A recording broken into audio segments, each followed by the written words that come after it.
Alright guys, so let's talk about the decoupling today. The US-China economic struggle is being fought on many fronts.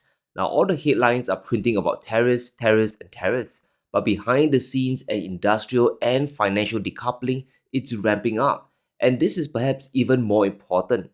Now the old global model was simple. China would sell goods into the US and stockpile a bunch of dollars. They would then reinvest the surplus into US companies. Now, Chinese money would flow into US venture funds, private equity companies, and public markets like Nasdaq stocks. But most recently, the Chinese government is moving to block that. Beijing is telling local companies to keep their money out of the US for very obvious reasons. Now, you could say it's the fear of sanctions, and that definitely plays a part, but it's really about slowing down US tech progress during a period when capital is hard to acquire. Essentially, China is squeezing US innovation financially. It is important to realize that US companies also invest in China. They know the Chinese market is a big colossus and innovation there is only going to accelerate.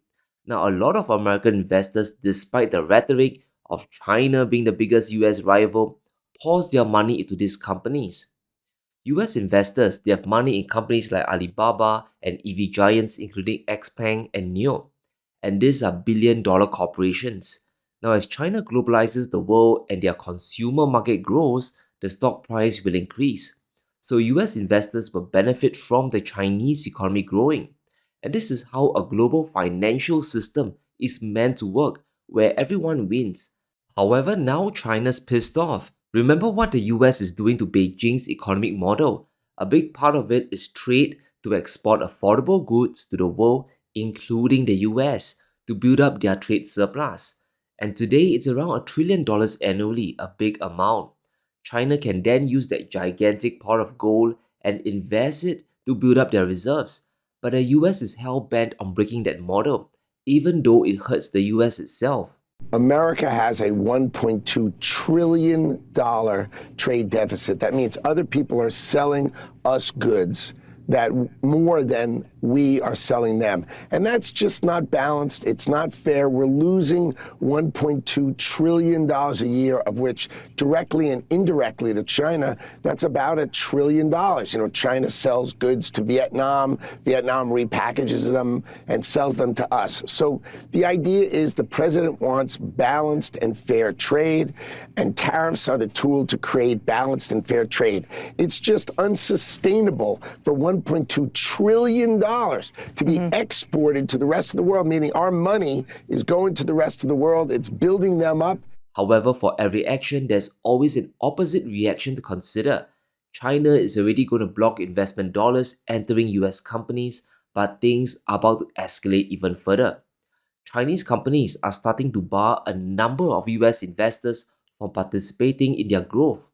You want to invest in our business? Sorry, we just won't allow it. Unless, of course, you dance to our tune. There are now terms and conditions. CATL, the world's largest battery maker, is going to limit their IPO listing to US investors.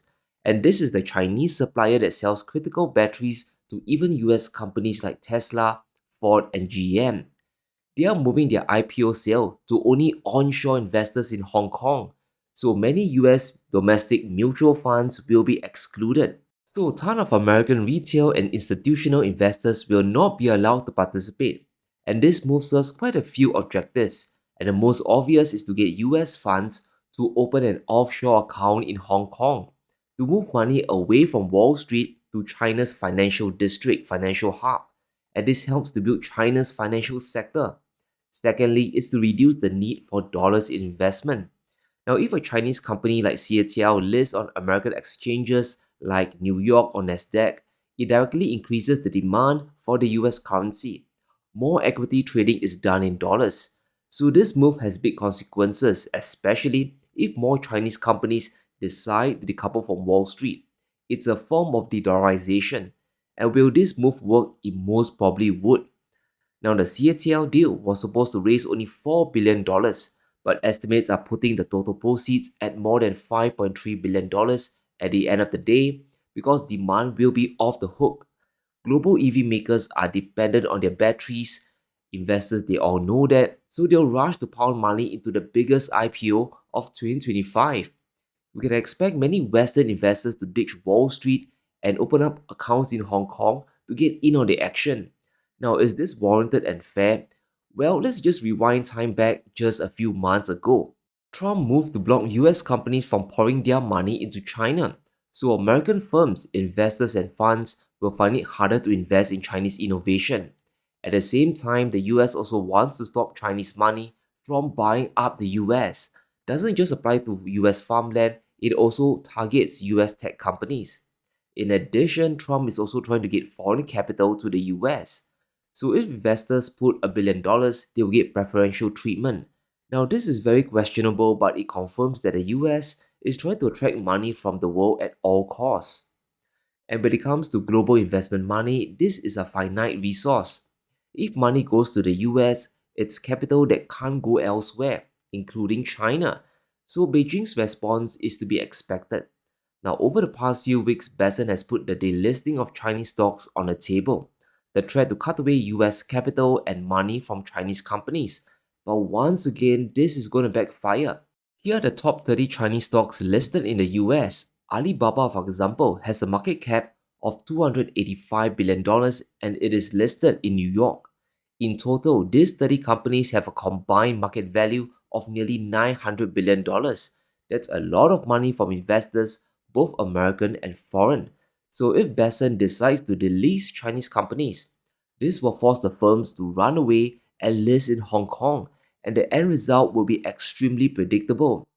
Global investors, including many from the US, will move capital away from New York towards Hong Kong. In order to invest in Chinese companies, they will dump the US dollar to buy the Hong Kong currency. It's also key to realize the big difference between the US economy and China going forward. Beijing is starting to drive stimulus to boost domestic demand. Buying is also going local. However, for the US, they are moving inwards. The White House just confirmed that tariffs are here to stay with the most bizarre argument. So we do expect a 10% baseline tariff to be in place for the foreseeable future. But don't buy the silly arguments that the US consumer pays. Businesses, their job is to try to sell to the American consumer. And domestically produced products are not going to have that tariff. So the foreigners who's going to eat the tariffs? Finally have to compete. They're going to have to compete. What happens is the businesses and the countries primarily eat the tariff. Look. Now, after hearing what he said, I'm 1000% convinced that US consumers will be the one paying the tariffs. All US importers will take the hit. Either way, it won't be good for investors looking to park capital in US equities. And when we talk about money entering Chinese market, there's another factor we can't forget about, and that's the remarkable speed at which Chinese technology is progressing. Now, DeepSeek was a Sputnik moment to US lawmakers. Huawei advancing their progress on AI chips is another big wake-up call to the West. And now Nvidia is admitting that China's AI market will be one of the biggest in the world, $50 billion. That's how large the demand for AI chips will be, and it's a hint at how fast Beijing is moving ahead in the tech race. They have the money from their growing trade surplus. Besides their pot of money, the central government can also borrow cheap money versus the United States. So finding capital is not a problem at all. China is taking their technology spending even more seriously than ever before. In fact, they're the second biggest spender just behind the US. 25 years ago, China spent just $41 billion in annual R&D spending. They were almost 10 times behind the US. But in 2023, they have nearly caught up dollar for dollar. The US spent $784 billion while China spent $723 billion. But it's important to realize that not all dollars are equal. Money spent in China has a longer runway because expertise is cheaper and so are the industrial inputs as well. America today has a head start and is still rather substantial, but the Chinese, they are closing the gap pretty fast. This tech race is going to define the future of industry and economic growth. Now, the old world was driven by energy. Who has the cheapest and most abundant amount of oil and gas? But tomorrow, it is who has the most affordable and most powerful AI chips. From Nvidia to AMD, tech leaders in the US understand this, and they are panicking in Congress. They know their time is running out. Chinese competition is getting very, very real. I think China, although they have restrictions given their ability to use advanced technologies, the one thing that's very important for us all to remember is there are multiple ways to do things. Having the best chips is great, but even if you don't have the best chips, you can get a lot done. So I think this conversation about how far behind China is, they are certainly catching up because there are many ways to do things. I think relative to what we can do, I will continue to say, really ensure that our spirit of innovation is allowed to work. And that is having very supportive government policies to do that, having very consistent policies, and allowing us to do what we do best, which is innovate at every layer of the stack. And that was Lisa Su from AMD, a competitor to Jensen Huang's Nvidia. And she has confirmed something that we have mentioned endlessly here. Even if you don't have the best chips, quantity is a quality of its own. You can also use software workarounds to short circuit your way to better innovation. Now, the US needs to innovate faster, which means either selling more chips for revenue or needing more subsidies. Either way, US big tech needs more money. However, I don't think any of them mention the cost efficiency and leverage China has in all their supply chains. Chinese investments go a longer way because their input costs are simply lower. And it doesn't help that Beijing is now clamping down on the smuggling of their strategic materials. We can all recall how Beijing restricted critical exports of rare earths, including gallium and germanium. These are essential inputs for semiconductor producers, and now the Chinese are moving to ensure none are getting smuggled into US companies. They are going to enforce the ban and will ensure US production will continue to cost much more than Chinese firms. The tech race today is also a supply chain war.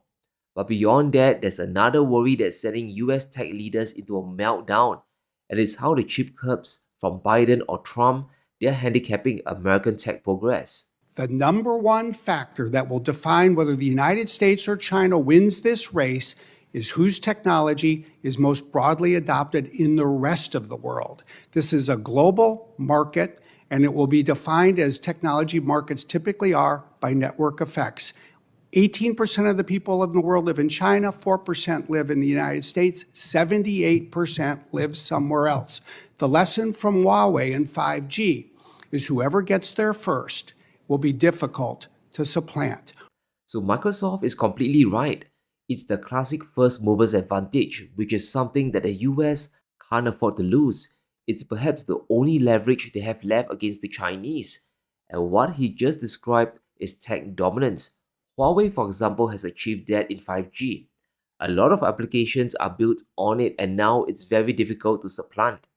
This is what the tech race is all about. If China manages to reach a point where their AI gear is advanced enough at a cheap enough price point, affordable prices, they will flood the world with their chips and software. Then the US will be on the back foot. Within China itself, Nvidia is losing the battle. While their total revenues are growing, their Chinese revenue share is dropping. It should be at least 30 or 40%, but it isn't thanks to the sanctions. This isn't good when China is the world's biggest market for chips. More Chinese AI firms will be buying domestic AI chips from companies like Huawei now. The biggest obstacle to US tech progress is the US itself. Free markets and open competition is the only way to win ahead. And finally, US tech leaders they are sounding the alarm bells. However, by the time Trump reduces the curbs, China might have already caught up. But let me know what you think. Will China block more US investors going forward? And will the US reverse the chip restrictions on China and the world? Let me know in the comments below. Stay safe. Be sure to smash the like button and subscribe as we navigate through these crazy times.